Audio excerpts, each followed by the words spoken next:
Welcome back to the Cruel Necessity playthrough. I'm going to start off with a correction. I got a bit excited when this achievement became available. I forgot to... when we completed this battle. So we forgot to do the religious and political parts of this, the Battle of Marsden Moor event card.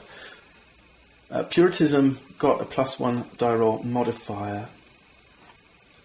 That was inconsequential as it goes because we were already on A, so that wouldn't have done much. We couldn't have pushed it up any further. But the Scottish Covenanters ordered their forces out of Ireland to face the growing strength of forces allied to King Charles. So Ireland and Catholicism increased their influence, and that is significant because these are now really pushing down on me. I've got to do something about them this turn. Right, let's clear up and ready for the start of this episode. And we're going to start off with House of Commons passes a resolution against Laud. Poor old William Laud. He was Archbishop of Canterbury, and he died to the axe. Yeah, he lost his head on Tower Hill. The problem was that, well, actually, let's read the text. The House of Commons acts to overturn the religious reforms of Archbishop Laud and replace them with a more Puritan theology. Presbyterians oppose such a move. Yeah, William Laud, he was sympathetic to Charles I and wasn't really on the side of these extreme Puritans. Not a happy end for poor William Laud. We activate Scotland first. Here he comes. Fortunately, we did push it back. And we besiege Edinburgh. And that's tough because it's down here right at the bottom. This is 2 rolls for the Royalists. We only get 1, they get 2. Anything higher than a 2. Oh, we're lucky. It is exactly a 2. Let's give them another crack at it. Oh, you wouldn't believe it. Well, luck's with us. That is a good start. Okay, religion. Matthew Hopkins, Witchfinder, uses the Civil War to bring about England's worst ever witchcraft persecutions. Yeah, reveal the next 2 event cards. Reveal them and then replace them face down on top of the draw pile in the same order. Okay. So this is going to give us a little bit of an insight into what's coming.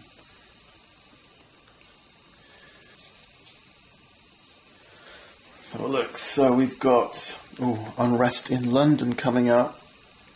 Religious reaction, Parliament. And then one of them is an achievement. We're going to concentrate our efforts here this turn. And monarchy is marching further on. Pym details first army plot. A conspiracy by royalist officers against the Parliament to free the imprisoned Earl of Stafford and end the Long Parliament. This isn't so good, is it, guys? Because monarchy's marching forward again. We've got to do something here somewhere. Okay, that's it. Poor old Earl of Stafford, another one who lost his life to the axe. Before Archbishop Laud, as Archbishop of Canterbury, would have blessed the Earl of Strafford, not knowing that one day he'd be in the same position. Right, actions then, guys. We've got to tackle London and, well, we've got to do something about these tokens. This is the situation I'm mostly worried about. But let's start by fortifying London. You can't fortify London if Parliament's at the bottom of its track, right? But we can do it up to twice. We can only fortify 1 eligible fortress twice in a turn. And really, fortifying London is something you've got to give some attention to. I've been lucky, really, that this hasn't punished me already. Okay, so that's done. Let's do something about monarchy. It's not too bad. I need higher than a 3. But now Ireland's moved into a dodgy position. Let's have a crack at monarchy then. So higher than a 3, spend a zeal. We're down to 2. No, fail. Right, well, we've got to do it again. Yes, okay, alright. And I feel I should be doing it again, really. They're tough decisions, all of these, you know. Knowing where to put your effort. Okay, we did it. Excellent. That's a really, really good result. Next up, back up to 5 zeal, is the unrest in London, the Battle of Braddock Down. The Royalist forces in 1643 of the Army of the West handily defeat the inexperienced parliamentary forces, capturing 1,500 men, and secure Cornwall for the king during the winter lull in fighting. Okay, so we've got a battle. West is going to activate twice. So that's an open invitation, isn't it, to face this battle against the West Army. Okay, let's line them up. Should we commit unnamed units? I think we should. There's no reason why not, is there? I mean, really, the risk here is that your named units will get killed off, right? So keep using them if you think the battle's important. If you think that it's not important, then you might not want to risk them, right? So that's the game. What are we looking for? 3 pike units. 1, that's a 4, that's good. An event, a 3, okay. And for the Cavaliers, grab some units. We got a 3, a 4, oh, another 4, and a named unit, the Royal Cornish Foot. See what they have in the way of cavalry. Oh, a named unit, we got Prince Rupert. He escaped our clutches last time, and a weak right flank. Okay, so we've got the Royal Cornish Foot, quite aptly for this battle, and Prince Rupert. We have 1 event, is it just 1? Yeah. Let's see what we get. Demi-culverins and minions. This one says resolve immediately, add 2 to the combat value of the weakest royalist musket and pike unit. The Demi-culverin were a medium-sized cannon. That's interesting. Weighing up to £3,400. So that one gets discarded, and we've got to pay it. It said if there's a tie, we can put it wherever we choose. So it's going to be either here or here. Let's put it here because I don't mind if we lose. Although we're going to lose those trained units, that's the problem. Let's put it here then. Right, let's roll, guys. Off we go. Oh, 6-6, so that one's a draw. And Cromwell doesn't offer his strength to the 3rd here. Okay, second we got 2 and 5. So that's 3 plus 7, that's a victory for Ironsides. Good man. Okay, 3rd we got 9 versus 6. This is going to be tough. Oh, and it's a defeat because they rolled a 6, so that's a big defeat for us. Right, it's all down to the 4th. It's 7v7, and we've got 2 named units. We've got the London trained bands and the Royal Cornish Foot. This is a big one. Ooh, it's a draw. 5-4. So, yeah, it's a draw. Because most of our units are here, the whole battle is declared a draw. And it says, if the majority of your units are here, or it is a tie, you are not in God's favour, and the outcome is a draw. The affected army's unit status is unchanged, and we lose 1 zeal. That's not so good, is it? We lose 1 zeal, so we're down to 4. We're going to have a little bit less action this turn. Now, the West is going to activate twice, and they're here in Devon, so they're going to move into Somerset, and then they're going to besiege Bristol, which is currently sitting at 2. So anything higher than a 2 is a 3. Clicks it round to the lowest 2. Second roll is another 3. The Royalists have captured Bristol. Okay, London is on 3, so anything higher than a 4. Remember, unrest is just a simple besiege. Okay, they've rolled a 3. That's good news. And A 1. Okay, we got away with it, guys. Next up is religious reaction. Battles between religious factions of Protestantism grip London and add to the chaos developing there.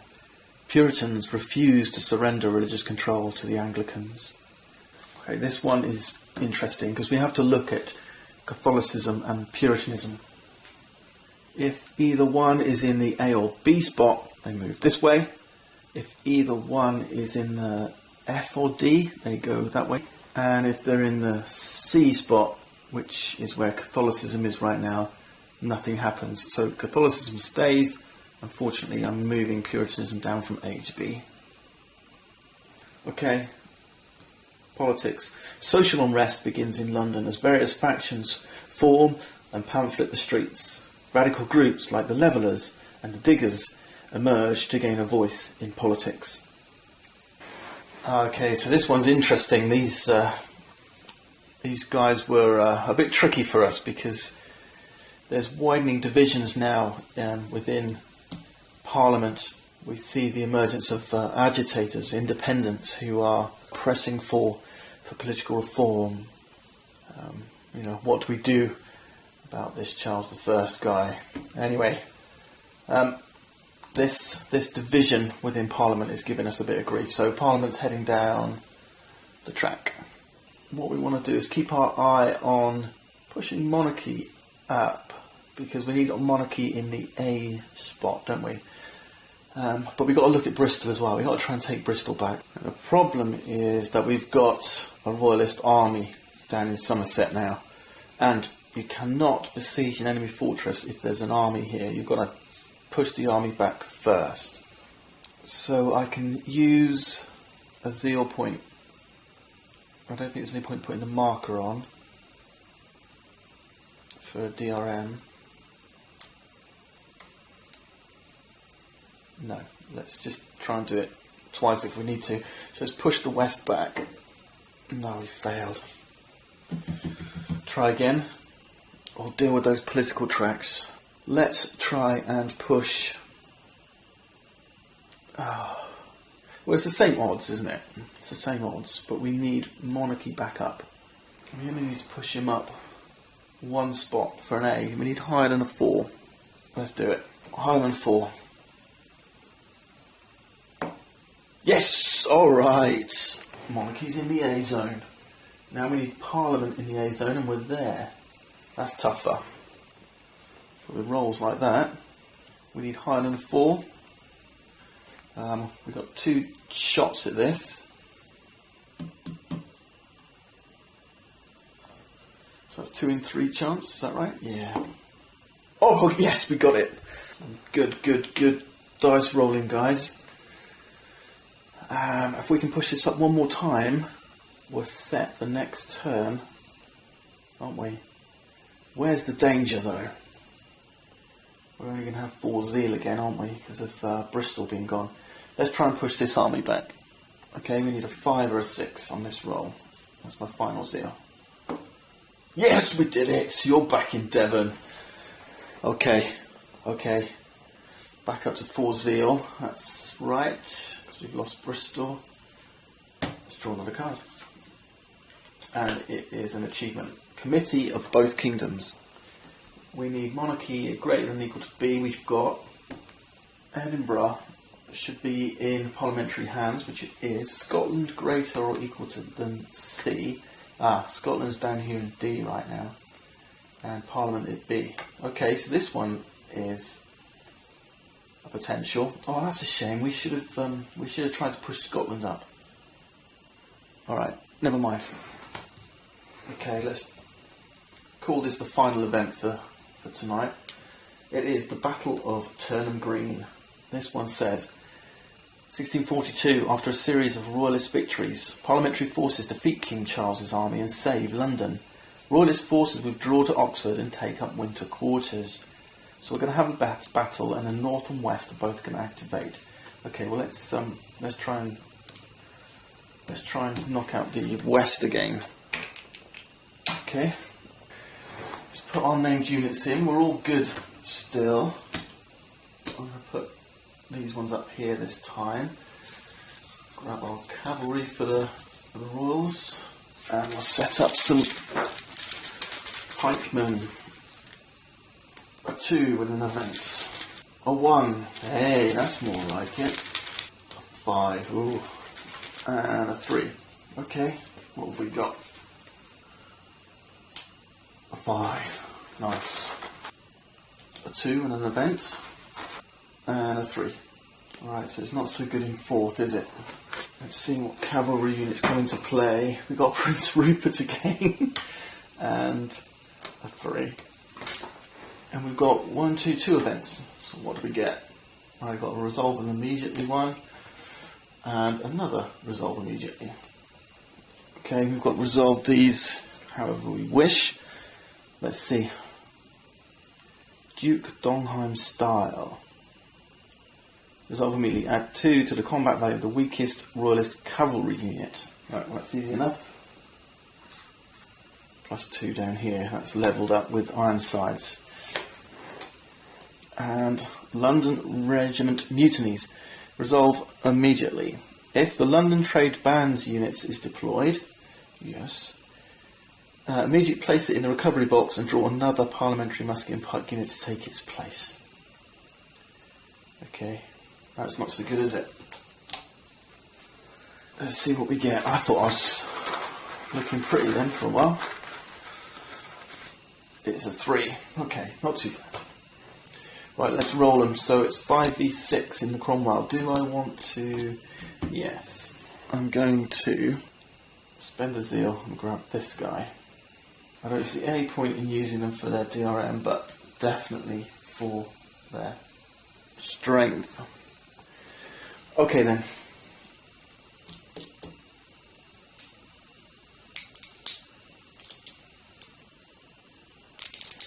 Let's go. 5v7. Oh yes! Nice one. Rupert, you've got defeated. Finally. And Cromwell adds his 3 strength here. Hey, that's looking more like it. Knocked out Prince Rupert's cavalry as well. Say farewell to the poodle. Okay. That's another victory. That's 4 versus 14. Yeah, easy. Victory. Right, what we got next? Oh, I forgot to do... I was meant to do the cavalry in a second, wasn't I? Let's roll for the cavalry. 5v5. I might have just squeezed it. I have. 4v6. We've got another victory. And final battle in 4. Oh, that's not so good. It's 13 versus 10. That's a defeat.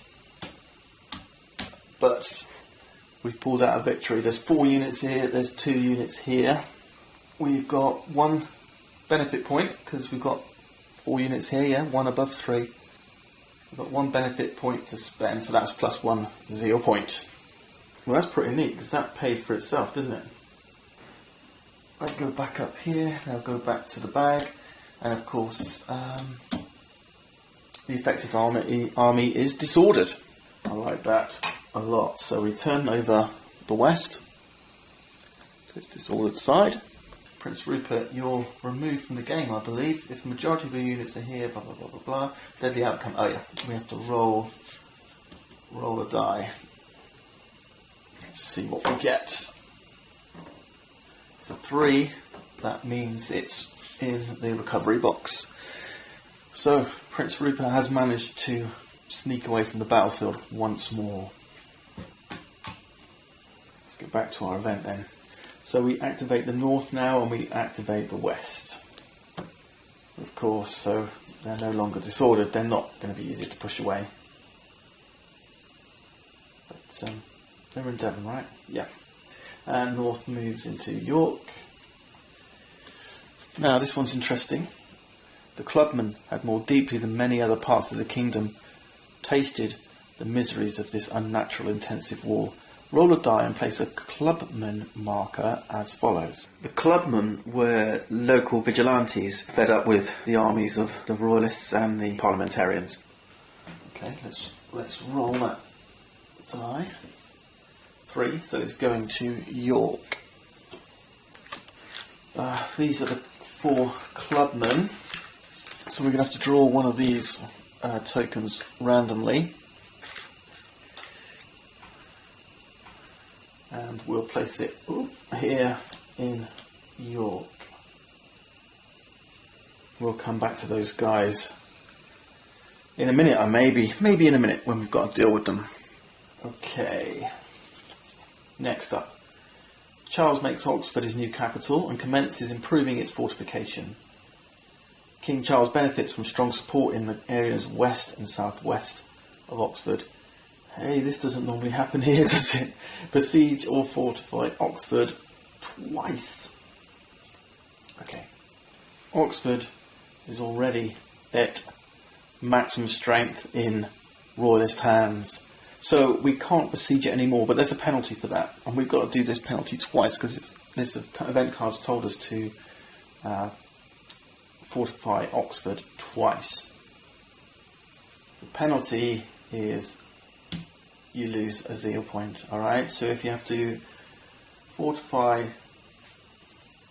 a royalist fortress that already maximumed up, lose a zeal. So we're going to have to lose 2 zeal. What a horrible, tough turn. We've only got 2 zeal points left. Okay, I think now it's time to talk about these clubmen. When you place the clubmen, they're going to be of a particular strength. There's an uprising here.